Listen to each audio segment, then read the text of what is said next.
Welcome to welcome to my channel future study line. आज के section में आपका बहुत बहुत स्वागत है। आज हम पढ़ेंगे न्यूमेरिकल सॉल्यूशन ऑफ इक्वेशन का second part, Newton Raphson method. Newton Raphson method में हमारा वर्किंग रूल क्या है? Choose two number A and B in such a way that function of A and function of B less than 0। कहने का मतलब हमारे पास दो नंबर हम ऐसे लेंगे ए और बी, जिनको फंक्शन जो हमारा फंक्शन दिया रहेगा उस फंक्शन में उस नंबर्स को रखने पे और जो वैल्यू आएंगे उनको मल्टीप्लाई करने पर वो हमेशा क्या होगा? 0 से कम आएगा। Then root should be between A and B. तब जाके अगर इन दोनों का मल्टीप्लिकेशन 0 से कम आएगा वैल्यू, या निगेटिव बोल दिया जाए वैल्यू आएगा, तो हम कह सकते हैं कि ए और बी के बीच में ही हमारे रूट्स होंगे। हमारा कैसे कर सकते हैं इसको? आगे की प्रोसेस क्या है? तो हमारा ये है consider the value of function of A and function of b. आप क्या करेंगे? पहले हम फंक्शन ऑफ ए और फंक्शन ऑफ बी की वैल्यू को कंसीडर करेंगे। जो फंक्शन ऑफ ए है is more closer to 0, then take x equal to a, और f b is more closer to 0, then take x 0 equal to b. ये कहने का यहाँ पर मतलब है कि जैसे ही हमारे पास दो पॉइंट्स ए और बी हमने नंबर्स लिए हैं, उनको फंक्शन में रखेंगे। जैसे ही फंक्शन में हम रखेंगे तो देखेंगे हमारा अल्टरनेट साइन की बात कर रहे हैं। जैसे प्लस और माइनस हमारे दो साइन आएंगे। जैसे ही अल्टरनेट हमारे पास दो अपोजिट साइन आ गए, उन दोनों फंक्शन को क्या करेंगे? हम चूज कर लेंगे। अब वही पॉइंट, अगर हमारा ए और बी दो पॉइंट दिया हुआ है तो यही दो पॉइंट ये हमारे अल्टरनेट साइन के पॉइंट होंगे। जैसे ही हम फंक्शन में 1 2 3 4 रखते जाएंगे, दो अल्टरनेट साइन हमने ले लिया, जिसके फंक्शन में रखने पर वैल्यू क्या आ रही है? अपोजिट साइन आ रही है। तो अपोजिट साइन जैसे ही आ रही है तो हमने देखा, मल्टीप्लाई किया तो हमारा जैसे ही अपोजिट साइन होगा, यानी प्लस माइनस का जब भी मल्टीप्लाई होगा तो हमारा वैल्यू क्या आएगी? माइनस में आएगी। और जो माइनस में आएगी उसकी वैल्यू क्या होगी? हमेशा 0 से कम होगी। देन अब कहने का मतलब ये है, जैसे ही हमारे पास दो पॉइंट हमको मिल गया या कंसीडर हमारे पास हो गया, वैसे ही हम क्या करेंगे? अब एफ ए और एफ बी, यानी जो फंक्शन हमारा एफ एक्स है उसमें क्या करेंगे? पहले इस पॉइंट को रख के वैल्यू निकालेंगे और देन फिर बी की वैल्यू रख के हम क्या करेंगे? फंक्शन को फाइंड करेंगे। जैसे ही हमारे पास फंक्शन ए और फंक्शन बी दोनों फाइंड हो जाते हैं और दोनों की वैल्यू हमें पता चल जाती है, हम जबकि हमें पता है कि एक की वैल्यू प्लस आएगी, दूसरे की वैल्यू माइनस आएगी। कोई भी दोनों में से एक प्लस आ सकती है और एक माइनस आ सकती है। हमें यहाँ पे इसका कहने का मतलब ये है, जो भी वैल्यू 0 के जो सबसे करीब हो, 0 के जो सबसे करीब हो मतलब 0 यहाँ पे है और इधर हमारा पॉजिटिव जाता है, इधर हमारा निगेटिव जाता है। जो भी एफ ए या एफ बी दोनों में से कोई भी जो 0 के सबसे पास होगा, उसी को क्या कर लेंगे? हम एक्स 0 के रूप में दिखाएंगे। जैसे अगर बोला गया है कि हमारे पास एफ ए जो फंक्शन होगा उसकी वैल्यू जो होगी वो 0 के पास होगी, तो हम क्या करेंगे? एक्स 0 इक्वल टू ए मानेंगे। जो हमारा वैल्यू नंबर हमने लिया हुआ है, कंसीडर किया हुआ है, उसको हम क्या करेंगे? एक्स 0 मान लेंगे। अगर ये 0 के पास नहीं हुई, बाई चांस हमारा एफ भी 0 के पास हुआ, तो हम बी को क्या करेंगे? एक्स 0 मान लेंगे। यानी दोनों में से कोई भी जो 0 के पास होगा, जो फंक्शन की वैल्यू, उसी के जो वैल्यू पुट की गई है उसी वैल्यू को हम क्या करेंगे? एक्स 0 मान लेंगे। जैसे ही हमारा एक्स 0 मिलेगा, वैसे ही हमारा यूज करेंगे Newton Raphson formula. Newton Raphson फार्मूले से क्या मिलेगा हमें? ये न्यूटन रैप्सन फार्मूला हमारा ये होता है, X N plus 1 equal to X N minus F X N by F dash X N. ये हमारा फॉर्मूला होता है। यानी जो फंक्शन दिया रहेगा वो फंक्शन है हमारा, उसके जगह पे हम जो वैल्यू फाइंड करेंगे वही वैल्यू यहाँ पे रख देंगे। देन उसका डिफ्रेंशिएट करेंगे, डिफ्रेंशिएट में भी सेम पॉइंट रखेंगे। आज जो हमारा पॉइंट जैसे ए और बी मिला वो पॉइंट हो गया, और इस तरह से हमारा फॉर्मूला हो गया। इस फॉर्मूले को हम कैसे कंसिडर करेंगे? ये हमारा n प्लस 1 है। अगर n हमारे पास 100 होगा, अगर मान लेते हैं कि n हमारा 100 है, तो ये किसकी वैल्यू निकलेगी? 101 की। और यहाँ हमारा हो जाएगा x के बाई 100, और यहाँ पे हो जाएगा एफ एक्स 100 और यहाँ पे एफ डैश एक्स 100। तो ये हमारे क्या हो जाएंगे, इससे एक कम यहाँ पे x की वैल्यू होनी चाहिए।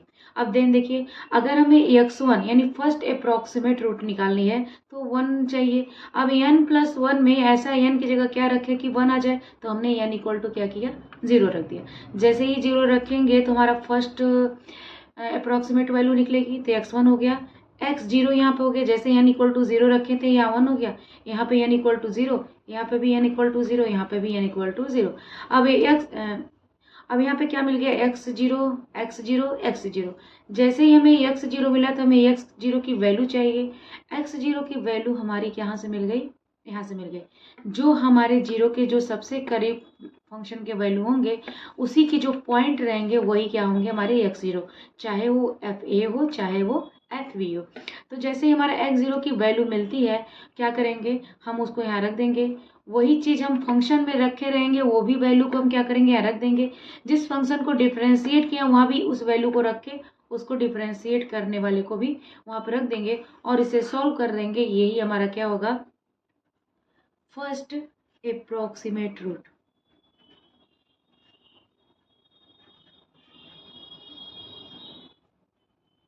इसी तरह अगर सेकंड हमें x1 मिल गया, जैसे ही हमें x1 मिला, हमारा क्या मिल गया, फर्स्ट अप्रोक्सीमेट रूट। अब हम x2 निकालेंगे। x2 निकालने के लिए हमें क्या करना पड़ेगा, यहाँ पे 1 रखना पड़ेगा, यानी n इक्वल टू क्या रखेंगे, 1। जैसे ही 1 रखेंगे तो यहाँ पे 2 हो गया, यहाँ पे 1 हो गया, यहाँ पे 1 हो गया, यहाँ 1 हो गया। मैंने जो दिखाया हुआ है यहाँ पे, इस तरह से ये फॉर्मूला x2 का हो गया, यानी ये हमारा हो गया सेकेंड अप्रोक्सीमेट रूट। ये हमारी सेकेंड अप्रोक्सीमेट रूट हो गई। x1 हमारा इसको सॉल्व करने से निकल गया। देन अब जहाँ फंक्शन है वहाँ पे हम इसे क्या करेंगे, रख देंगे और देन हम क्या करेंगे, इसी को बार बार रिपीट करते रहेंगे, यहाँ तक निकाल लेंगे। और देन इसी को अगर आप चाहे 3 रूट्स पूछे, 4 रूट्स पूछे, इसी को आगे क्या की तरफ क्या करेंगे, प्रोसीड करेंगे। तो हमारा न्यूटन रैप्टर्स मेथड से किसी भी इक्वेशन की रूट्स को क्या कर सकते हैं, फाइंड कर सकते हैं। चलिए अब सॉल्व करते हैं कि हम कैसे आगे की तरफ चलेंगे। किसी भी सवाल में कोई भी इक्वेशन आए तो उसे न्यूटन रैप्सन मेथड से इस प्रोसेस के द्वारा किसी भी क्वेश्चन को कैसे हम फाइंड कर सकते हैं। जैसे हमारा देखिए, ये हमारा क्वेश्चन है, find the real roots of the equation x² - 7 = 0 by Newton Raphson method. By Newton Raphson method से क्या करेंगे, इस सवाल को हम फाइंड करेंगे। सोल्यूशन है, सबसे पहले हम फंक्शन लिखेंगे। हमारा फंक्शन क्या है, f(x) इक्वल टू हमारा आ गया x के पावर 2 माइनस 7। ये हमारा क्या हो गया, f(x) हो गया। ए पे हम क्या करेंगे, f' भी निकालेंगे। जैसे ही डिफ्रेंशिएट किए तो f' हो गया, इसे डिफ्रेंशिएट किए तो ये क्या हो गया, 2x हो गया। मालूम करना है कि हमारे पास 2 नंबर ऐसे लेना है कि जो अल्टरनेट भी हो और उनके साइन क्या हो जाए, फंक्शन में रखने पे निगेटिव और पॉजिटिव अपोजिट साइन हो जाए। तो हम क्या करेंगे, x की वैल्यू में क्या करेंगे, 1 2 3 देन रखते जाएंगे जब तक हमें 2 ऐसे पॉइंट ना मिल जाएं जिनके अल्टरनेट नंबर हो, और अल्टरनेट मतलब एक के बाद दूसरा हो और उनके साइन क्या हो, अपोजिट हो। जैसे आप क्या करेंगे, पहले फंक्शन में क्या करेंगे, 1 रखेंगे। जैसे ही आप फंक्शन में 1 रखेंगे तो क्या होगा, 1 - 7 यानी क्या हो गया, -6। फिर आप क्या करेंगे, 2 रखेंगे। जैसे ही आप 2 रखेंगे तो आप देख रहे हैं इसकी वैल्यू क्या हो गई, 4 - 7 यानी क्या आ गया, -3। ये भी निगेटिव हो गया, ये भी निगेटिव हो गया। अब जैसे आप 3 रख रहे हैं तो 3 रखेंगे तो आप क्या देख रहे हैं, 3 का स्क्वायर क्या हो गया, 9 - 7 यानी 2 आ गया, यानी हमारा ये क्या आ गया, पॉजिटिव। ये हमारा क्या आ गया, पॉजिटिव। जैसे ही हमारी वैल्यू ये पॉजिटिव आई तो हमारे पास 2 अल्टरनेट नंबर मिल गए, 2 और 3। ये हमारा क्या मिल गया, 2 अल्टरनेट नंबर 2 और 3। अब इस 2 और 3 से ही क्या करेंगे, इस प्रोसेस को लगाएंगे। तो अब हमारे पास देखिए, इस सवाल में हमारे पास जो सवाल में है, अब हमें क्या मिल गया,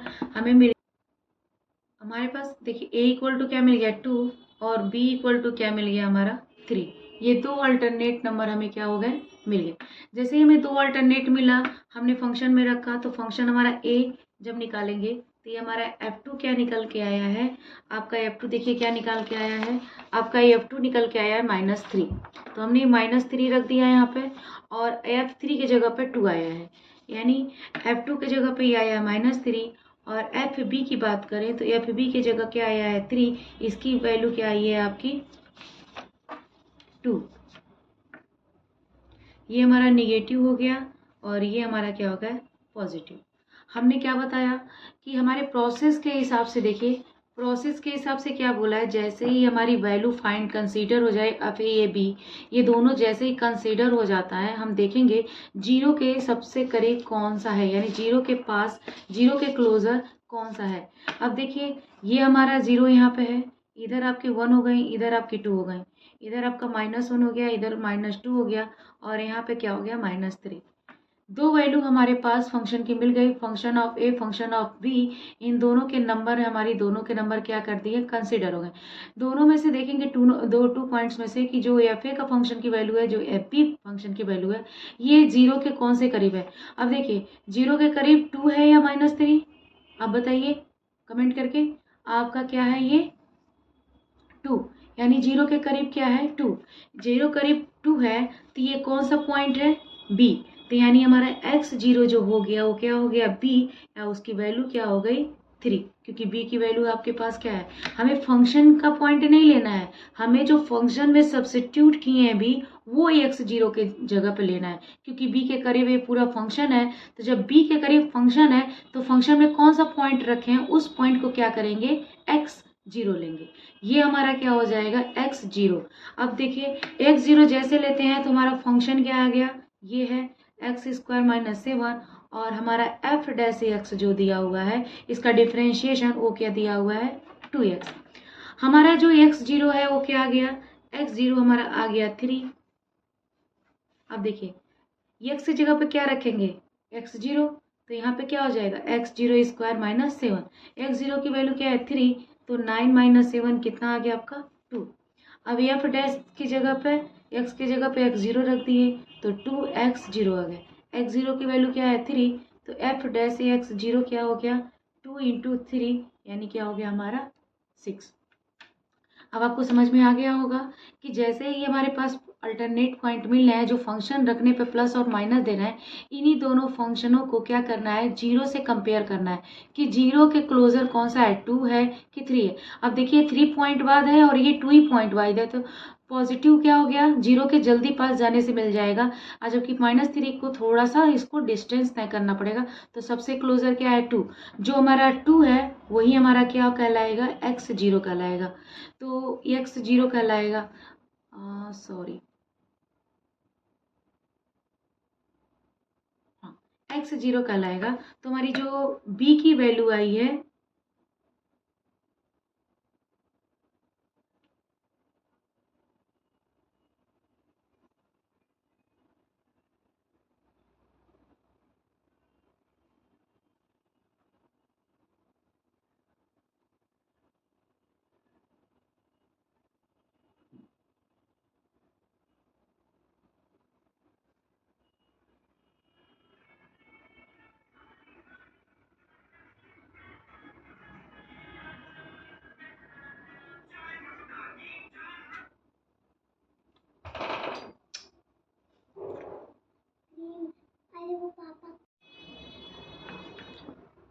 हमने वैल्यू फाइंड कर दिया, x0 की वैल्यू आ गई 3 और x0 की वैल्यू ये आ गई f x0 की, और f डैश x0 की वैल्यू ये हमें मिल गई 6।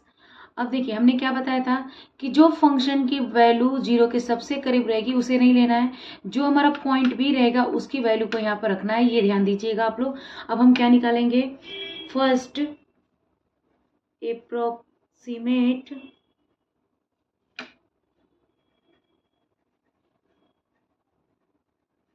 मेथड। हमारा x1 इक्वल टू क्या है x0 minus f(x0) divide by f dash x0, ये हमारी वैल्यू है। अब हम इसे निकालते हैं, x0 की वैल्यू हमारी क्या है 3, f डैश x0 की वैल्यू हमारी क्या हो गई 2 और डिवाइड बाई इसकी वैल्यू हमारी क्या हो गई 6। x0 की वैल्यू हो गई 3, एफ डैश x0 की वैल्यू 2 हो गई, एफ डैश x0 की वैल्यू 6 हो गई। इसे ही हम कैलकुलेट करते हैं। तो जैसे ही हम कैलकुलेट करेंगे, देखिए 2 से ये हमारा 3 कट हो जाएगा, ये आएगा 3 माइनस 1/3 यानी 9 माइनस 1/3 यानी 8/3।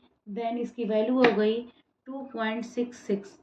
ये हमारी क्या हो गई, फर्स्ट अप्रोक्सीमेट वैल्यू यानी x1 की वैल्यू आ गई 2.66।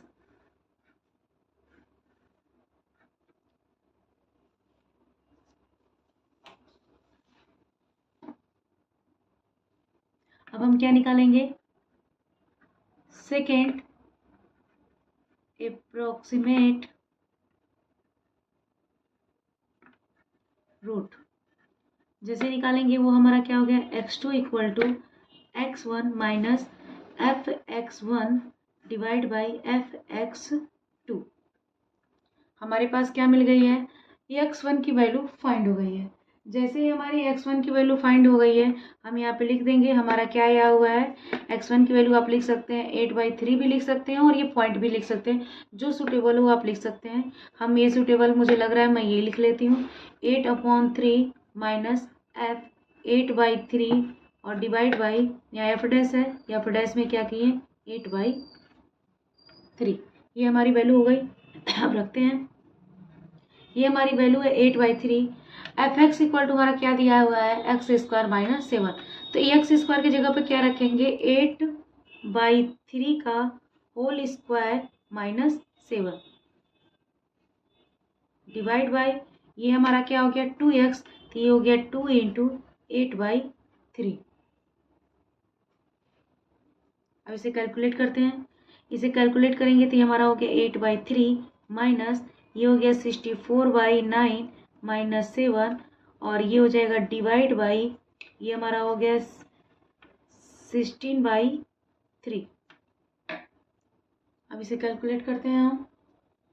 जैसे ही कैलकुलेट करेंगे तो ये हमारा क्या हो जाएगा 8/3 माइनस, इसे कैलकुलेट करेंगे तो इसे कैलकुलेट कर जैसे ही करेंगे तो आएगा 1/9 डिवाइड बाई 60/3। इसी को जैसे ही कैलकुलेट करेंगे हमारा आगे आ जाएगा आपका,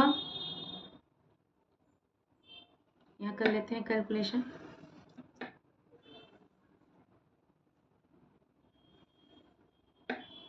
ये हमारा आ गया 8/3 माइनस, ये आपका हो जाएगा 1/48। देन इसको कैलकुलेट करेंगे तो 128 माइनस 1/48। इसको कैलकुलेट करेंगे आप तो हो जाएगा 127/48 और इसे जब डिवाइड करेंगे तो ये आएगा 2.64 अप्रोक्सीमेट। यानी हमारी ये जो x2 की वैल्यू आ गई वो आ गई 2.64। ये हमारी क्या निकल गई, सेकेंड अप्रोक्सीमेट रूट। देखिए अब हमारे x1 की जो वैल्यू आई है 2.66 आई है और x2 की जो वैल्यू आई है वो क्या आई है 2.64। ये दो वैल्यू हमारे यहाँ पे आई हुई है। ये दोनों वैल्यू हमें ये बताता है कि जो हमें मिला हुआ है 2 और -3, मतलब 2 और 3 ये दोनों पॉइंट है। जैसे ये हमारा क्या है 2 और 3, इन्हीं के बीच में हमारा रूट्स निकलना चाहिए। तो देखिए इन्हीं के बीच में हमारा क्या निकला हुआ है, रूट्स निकला हुआ है। यानी हमने जो इक्वेशन था उसको न्यूटन रेफसन मेथड से इस तरह से पूरे प्रोसेस के साथ इसका आप क्या कर सकते हैं, आंसर निकाल सकते हैं। ये मेरा हो जाता है, दिस इज रिक्वायर्ड सोल्यूशन।